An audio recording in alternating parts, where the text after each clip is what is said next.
अस्सलामुअलैकुम दोस्तों, उम्मीद करता हूँ कि सभी भाई खैरियत व आफ़ियत से होंगे। एक एतराज़ नबी करीम सल्लल्लाहु अलैहि वसल्लम पर किया जाता है कि आपने नबी करीम सल्लल्लाहु अलैहि वसल्लम ने हज़रत आयशा के ऊपर जुल्म किया। मेरे दोस्तों, एक बात आपको बताता चलूँ कि हज़रत आयशा की शादी जो है वो 6 साल की उम्र में हुई थी और जो रुख़सती हुई वो 9 साल की उम्र में हुई। बाज़ लोग गलती क्या कर रहे हैं कि लोगों के दबाव में आकर क्या बता रहे हैं कि हज़रत आयशा की जो उम्र है उस वक्त 12 साल थी। दोस्तों, लोगों के दबाव में आकर खुदा के वास्ते अपने कुरान को तो ना बदलो।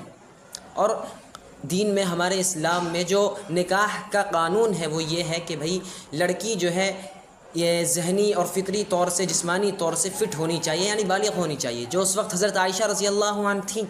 अब सवाल ये उठता है कि 9 साल की उम्र में बालिग़ कोई कैसे हो सकता है। मैं आपको बता दूं कि 9 साल की उम्र में साइंस ने ज़ाहिर किया है कि एक रिसर्च के मुताबिक के 21 अक्टूबर 2012 के रिसर्च में बताया उन्होंने कि बुलूगत की उम्र कम हो रही है लड़कियों की, और कुछ लड़कियां 9-10 साल की उम्र में ही बालिग़ हो रही हैं। यानी ये ज़माना जो है धीरे धीरे पत्थर के ज़माने में पहुंच रहा है। मेरे दोस्तों, आपको बताता चलूं कि उस वक्त नबी करीम सल्लल्लाहु अलैहि वसल्लम जहां रहा करते थे, यानी मक्का मुअज़्ज़मा में, मैं आपको बताता हूं, एक गोल दायरा होता है और बीच में एक लकीर कहते हैं उसे, जो एक निशान पड़ा होता है। उसके आसपास का जो इलाका होता है काफ़ी गर्म होता है। मैं अब आपको बताता चलूं कि उस लकीर पर ही, उस निशान पर ही मक्का मुअज़्ज़मा है। और वहाँ के लोग पहले खाते क्या थे? ज़्यादातर खजूर खाया करते थे और गोश्त में ऊँट का गोश्त खाया करते थे। दोनों ही काफ़ी गर्म हैं, तो उसका कुछ असर इंसानों पर आना लाजमी तौर है, ज़रूर आएगा। और आप हज़रत आयशा रज़ी अल्लाह अन्हा ख़ुद कहती हैं कि उनकी वालिदा ने उनकी सेहत का ख़ास तौर पर बहुत ही ज़्यादा ख्याल रखा है। आपको तंदुरुस्त बनाने के लिए न जाने क्या क्या नुस्खे आजमाए गए थे। उन्होंने कहा कि मेरी वालिदा ने बहुत सारी नुस्खे मुझ पर आजमाई, लेकिन कोई भी नुस्खा काम नहीं आया। लेकिन लास्ट में उन्होंने मुझे ककड़ी और खजूर ये दोनों साथ में खिलाया, तो मैं सेहतयाब हो गई, मैं अच्छी खासी तंदुरुस्त हो गई। मेरे दोस्तों, ये बात तो तय हो गया कि आप हज़रत आयशा रज़ी अल्लाह अन्हा उस वक्त बालिग़ थी।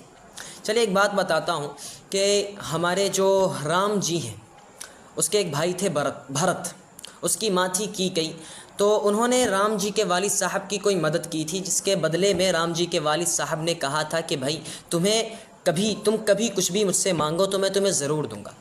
पहले के ज़माने में होता ये था कि वालिद के बाद जो ताज पोशी हुआ करती थी वो बड़े बेटे का हक़ था, यानी राम जी का हक़ था। लेकिन कीकई ने उनसे कहा, राजा से कहा कि भाई तुमने मुझसे कहा था कि अगर मैं कभी तुमसे कुछ मांगूँ तो तुम ज़रूर दोगे, मैं अगर तुमसे कुछ सवाल करूं तो तुम ज़रूर दोगे। तो कीकई ने कहा कि भाई तुम राम की जगह जो मेरा बेटा है भरत, उसकी ताजपोशी कर दो। अब जाहिर सी बात है, उन्होंने ये भी कहा कि राम है उसको दिली तकलीफ़ ज़रूर आएगी, इसलिए उसको ज़िला दखल कर दिया जाए। तो राम जी के साथ ज़िला दखल जो हुए वो 3 आदमी हुए थे। 2 आदमी उनके साथ एक्स्ट्रा थे, वो थे एक लक्ष्मण और एक सीता, जो राम जी की पत्नी थी। मेरे दोस्तों, मैं बताता चलूँ आपको कि सीता के साथ हमेशा वो लोग एक कुटिया में रहने लगे, और लंका में रहने लगे, वहाँ एक कुटिया बनाकर रहने लगे, और जो शिकार करके खाया करते थे वो लोग। और सीता जी के साथ हमेशा कोई ना कोई, अगर लक्ष्मण जाता शिकार करने तो राम जी रहते थे, अगर राम जी जाते तो लक्ष्मण रहा करता था। आप सभी को मालूम ही होगा।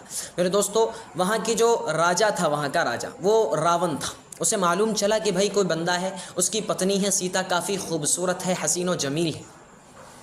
मैं आपको बताता चलूँ कि जब रावण को ये बात पता चली तो उसने उसे अगवा करने का सोचा। उसने अपना एक बंदा भेजा जो हिरन की शक्ल इख्तियार करके वहाँ गया। उसने उस पर, उनकी हरकतों पर नज़र रखा कि भाई कौन किस वक्त क्या कर रहा है। एक दिन वो हिरन क्या करता है, राम जी की आवाज़ में आवाज़ बदल कर ये आवाज़ लगाता है। सीता को लगता है कि भाई राम किसी मुसीबत में, वो लक्ष्मण को उसके पास भेज देती है। लक्ष्मण तो जाता नहीं, लेकिन ज़बरदस्ती करने के बाद वो लक्ष्मण को भेज देती है। फिर वो जो बंदा है वो राम जी को ख़बर कर देता है जाके कि भाई वहाँ कोई नहीं। रावण एक दरवेश का यानी फ़कीर का हुलिया लेकर के सीता जी के पास आता है और उनसे सवाल करता है। सीता जी ने उन्हें बैठने के लिए आसन देती हैं सीता जी। और भाई जबकि वो मेहमान थे तो सीता जी ने सोचा कि भाई इनसे कुछ बात की जाए। तो सीता जी ने जो अपना इंट्रोड्यूस करवाया था उनके पास कि भाई मैं फ़लाँ राजा की बेटी हूँ, मैं राम की पत्नी हूँ, उस वक्त आपने जो अपनी उम्र बताई, सीता जी ने जो अपनी उम्र बताई थी, वो उन्होंने कहा था कि 18 वर्ष, और उस वक्त वो राम जी के साथ बंधन में 12 साल से थी। अब ज़रा गौर कीजिए कि अब सीता की शादी कितनी उम्र में हुई।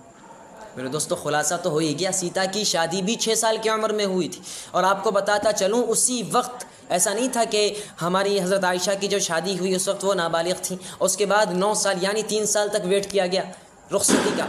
लेकिन जो सीता की शादी हुई 6 साल के ही उम्र में उसकी रुखसती हुई। एक और बात बताऊँ, लक्ष्मण की शादी जो हुई वो राम जी के शादी के साथ ही हुई थी। और किसके साथ हुई? उर्मिला के साथ। उर्मिला कौन थी? सीता जी की छोटी बहन। अब अंदाज़ा लगा लो मेरे भाइयों, सीता जी की छोटी बहन के साथ लक्ष्मण की शादी हुई, तो उस वक्त उनकी क्या उम्र होगी?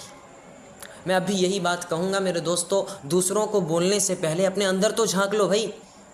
तुम्हारे मन में जो आता है कह देते हो, ज़रा अपने ही किताबों को थोड़ा अच्छे से स्टडी कर लो। मेरे दोस्तों कहते हैं, एक और बात आपको कह रहा हूँ कि अपने गिरबान में भी झांक के देखें, क्योंकि जब हम बोलना शुरू करेंगे ना तो शिकायतें करते फिरोगे।